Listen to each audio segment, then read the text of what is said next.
سلطان صلاح الدین ایوبی کے دور کے ایمان افروز واقعات۔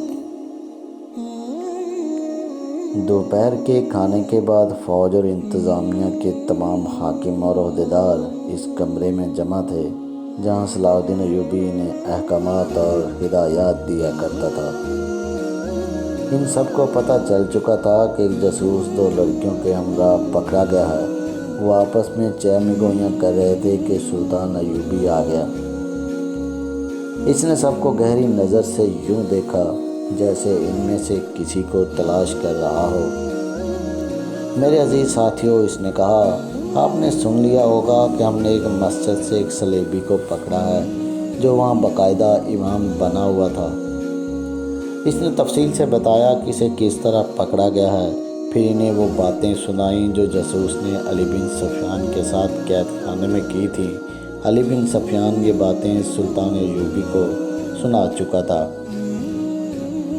سلطان ایوبی نے کہا، میں نے آپ کو یہ بات سنانے کے لیے نہیں بلایا کہ جاسوسوں اور تخریب کاروں سے بچو۔ میں آپ کو یہ بھی نہیں کہوں گا کہ اسلام کے دشمنوں کے ساتھ دوستی کرنے والا جہنم میں جائے گا۔ میں صرف یہ کہوں گا کہ کفار کے ساتھ دوستی کرنے والے کے لیے میں یہ دنیا جہنم بنا دوں گا۔ میں اب کسی غدار کو سزائے موت نہیں دوں گا۔ موت نجات کا ذریعہ ہے۔ میں نے اب غدار کے لیے یہ سزا مقرر کی ہے کہ اس کے گلے میں رسی ڈال کر ایک تختی آگے اور ایک پیچھے لٹکا کر اسے ہر روز بازاروں میں گھما پھرا کر چوک میں کھڑا کر دیا جائے گا۔ تختیوں پر لکھا ہوگا، میں غدار ہوں۔ اسے ہر روز صبح سے شام کھڑا رکھا جائے گا تاکہ وہ بھوکا پیاسا مر جائے گا اور اس کی لاش شہر سے باہر پھینک دی جائے گی۔ اس کے لواحقین کو اجازت نہ دی جائے گی کہ اس کا جنازہ پڑھیں یا اسے دفن کریں۔ لیکن میرے عزیز دوستو، اس سے دشمن کا کچھ نہیں بگڑے گا۔ وہ ایک اور غدار پیدا کر لے گا۔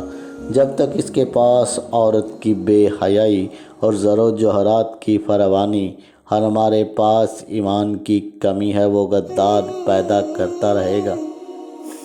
کیا یہ آپ کی غیرت کے لیے چیلنج نہیں کہ آپ کا دشمن آپ کی مسجد میں بیٹھ کر آپ کا قرآن ہاتھ میں لے کر آپ کے رسول صلی اللہ علیہ وآلہ وسلم کے فرمان کو مسخ کرے؟ اس پہلو سے پر بھی غور کریں کہ صلیبی جو لڑکیاں یہاں جاسوسی کے لیے اور ہماری قوم کی کردار کشی کے لیے بھیج رہے ہیں، ان میں بہت سی لڑکیاں مسلمانوں کی بچیاں ہیں جنہیں کفار نے قافلوں سے اغوا کیا اور انہیں بدکاری کی شرمناک تربیت دے کر جاسوسی کے لیے تیار کیا ہے۔ فلسطین کفار کے قبضے میں ہے۔ وہاں مسلمانوں پر جو ظلم و تشدد ہو رہا ہے وہ مختصر یہ ہے کہ صلیبی ان کے گھروں کو لوٹتے رہتے ہیں۔ وہ فریاد کرتے ہیں تو قید خانوں میں ڈال دیا جاتا ہے۔ ان کی کم سن بچیوں کو غائب کر دیا جاتا ہے۔ ان میں جو غیر معمولی طور پر خوبصورت ہوتی ہیں، ان کے ذہنوں سے مذہب اور قومیت نکال دی جاتی ہے اور انہیں بے حیائی کی تربیت دے کر مردوں کو انگلیوں پر نچانا سکھا کر انہیں مسلمانوں کے علاقوں میں جاسوسی اور تخریب کاری کے لیے بھیج دیا جاتا ہے۔ اس گروہ میں ان کی اپنی لڑکیاں بھی شامل ہیں۔ ان میں تو شرم و حجاب اور عصمت کی کوئی قدر ہی نہیں۔ وہ مسلمان بچیوں کو بھی بدی کے لیے استعمال کرتے ہیں۔ انہوں نے جب فلسطین پر قبضہ کیا تو وہاں سب سے بڑا جو انقلاب لائے وہ یہ تھا کہ انہوں نے مسلمانوں کے لیے جینا حرام کر دیا۔ ان کا قتل عام کیا، ان کے گھروں کو لوٹ لیا، مسجدوں کو استبلوں اور گرجوں میں بدل دیا، مسلمان بچیوں کو اغوا کر کے انہیں قحبہ خانوں میں بٹھا دیا۔ جو خوبصورت نکلی انہیں تخریب کاری اور بدکاری کی تربیت دے کر ہمارے امیروں اور وزیروں کے حرموں میں داخل کر دیا اور انہیں ہمارے خلاف بھی استعمال کیا۔ مسلمان گھرانوں کی بچیوں کے گلوں میں انہوں نے سلیب لٹکا دی۔ مسلمان جو فلسطین سے بھاگے اور ہمارے پاس پناہ لینے کے لیے قافلہ در قافلہ چلے، انہیں راستے میں شہید کر دیا گیا۔ ہماری بہنوں اور بیٹیوں کی آبرو ریزی سر عام ہوئی۔ اور میرے کلمہ گو بھائیوں، یہ سلسلہ رکا نہیں، ابھی تک جاری ہے۔ صلیبیوں کا مقصد صرف یہ ہے کہ اسلام کا کوئی نام لیوا زندہ نہ رہے اور مسلمان لڑکیاں عیسائیوں کو جنم دیں۔ ہم سب پر اللہ کی لعنت برس رہی ہے کہ ہم اپنے ان مسلمان بھائیوں اور ان کی بچیوں کو فراموش کیے بیٹھے ہیں جو وہاں ذلت اور مظلومیت کی زندگی بسر کر رہے ہیں۔ اس سے بڑا گناہ اور کیا ہو سکتا ہے کہ ہم ان شہیدوں کو بھی فراموش کیے بیٹھے ہیں جو صلیبیوں کی بربریت کا شکار ہوئے۔ میں آپ کو کوئی حکم دینے سے پہلے آپ سے پوچھتا ہوں کہ اس صورتحال میں ہمیں کیا کرنا چاہیے۔ آپ میں تجربہ کار فوجی اور انتظامیہ کے حاکم بھی ہیں۔ پرانی عمر کا ایک کماندار اٹھا، اس نے کہا، امیر مصر، میں آپ کے حکم کی ضرورت ہی کیا ہے؟ یہ حکم خداوندی ہے کہ تمہارے پڑوس میں مسلمان نسل پر ظلم ہو رہا ہو، وہاں کے مسلمان خدا کو مدد کے لیے پکار رہے ہوں، تو ہم پر فرض عائد ہوتا ہے کہ اس ملک پر فوج کشی کر کے اپنے کلمہ گو بھائیوں کو نجات دلائیں۔ ہمیں فلسطین پر فوج کشی کرنی چاہیے۔ نائب سالار کے رتبے کے ایک اور شخص نے اٹھ کر جوش سے کہا، کفار پر فوج کشی سے پہلے آپ ان مسلمان حاکموں امراء پر فوج کشی کریں جو درپردہ کفار کے ہاتھ مضبوط کر رہے ہیں۔ میرے لیے یہ صورتحال باعث شرم ہے کہ ہماری صفوں میں بھی غدار ہیں۔ فیض الفاطمی کے رتبے کا آدمی غدار ہو سکتا ہے تو چھوٹے عہدوں پر کیا بھروسہ کیا جا سکتا ہے؟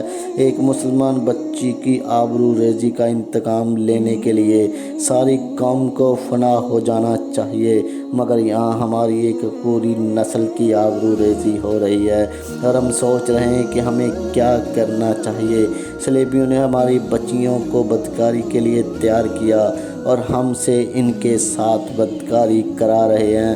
محترم امیر، اگر میں جذباتی نہیں ہو گیا تو مجھے یہ تجویز پیش کرنے کی اجازت دیں کہ ہمیں فلسطین لینا ہے۔ صلیبیوں نے ہمارے قبلہ اول کو بدی کا مرکز بنا دیا ہے۔ ایک اور آدمی اٹھا، لیکن سلطان ایوبی نے ہاتھ کے اشارے سے اسے بٹھا دیا اور کہا، میں یہی سننا چاہتا تھا۔ آپ میں سے جو میرے قریب رہتے ہیں جانتے ہیں کہ میرا اولین ہدف فلسطین ہے۔ میں مصر کی امارت کے فرائض سنبھالتے ہی فلسطین پر حملہ کرنا چاہتا تھا، مگر 2 سال سے زیادہ عرصہ گزر گیا ہے۔ ایمان فروشوں نے مجھے مصر میں ایسا الجھا دیا جیسے میں دلدل میں پھنس گیا ہوں۔ ذرا ان 2 سالوں کے واقعات پر غور کریں۔ آپ صلیبی تخریب کاروں، غداروں کے خلاف لڑ رہے ہیں۔ سوڈانیوں کو ہمارے خلاف لڑانے والے ہم میں سے ہیں۔ سوڈانی حبشیوں سے مصر پر حملہ کروانے والے ہمارے اپنے سالار اور کماندار تھے۔ وہ اس قومی خزانے سے تنخواہ لیتے تھے جس میں قوم کا پیسہ ہے اور جس میں خدا کے نام پر دی ہوئی زکوٰۃ کا پیسہ ہے۔ میں نے اس امید پر 2 سال گزار دیے کہ میں جاسوسوں، انہیں پناہ اور مدد دینے والوں اور ایمان فروشوں کو ختم کر کے فلسطین پر حملہ کروں گا، لیکن میں اس نتیجے پر پہنچا ہوں کہ تخریب کاری کا یہ سلسلہ کبھی ختم نہ ہوگا۔ کیوں نہ اس چشمے کو جا کر بند کیا جائے جہاں اسلام دشمنی کے سامان پیدا کیے جاتے ہیں۔ ہم صلیبیوں کو خود موقع دے رہے ہیں کہ وہ ہماری صفوں میں غدار پیدا کریں۔ میں نے آپ کو آج اس لیے بلایا ہے کہ فلسطین پر حملے میں اب زیادہ تاخیر نہیں ہوگی۔ فوج کی جنگی مشقیں اور تربیت تیز کر دو۔ مجاہدین کو لمبے عرصے کا محاصرہ کرنے کی مشق کراؤ۔ مجھے ترک اور شامی دستوں پر پورا اعتماد ہے۔ مصریوں اور وفادار سوڈانیوں میں جذبہ پیدا اور پختہ کرنے کی ضرورت ہے۔ ان میں دشمن کے خلاف قہر اور غضب پیدا کرو۔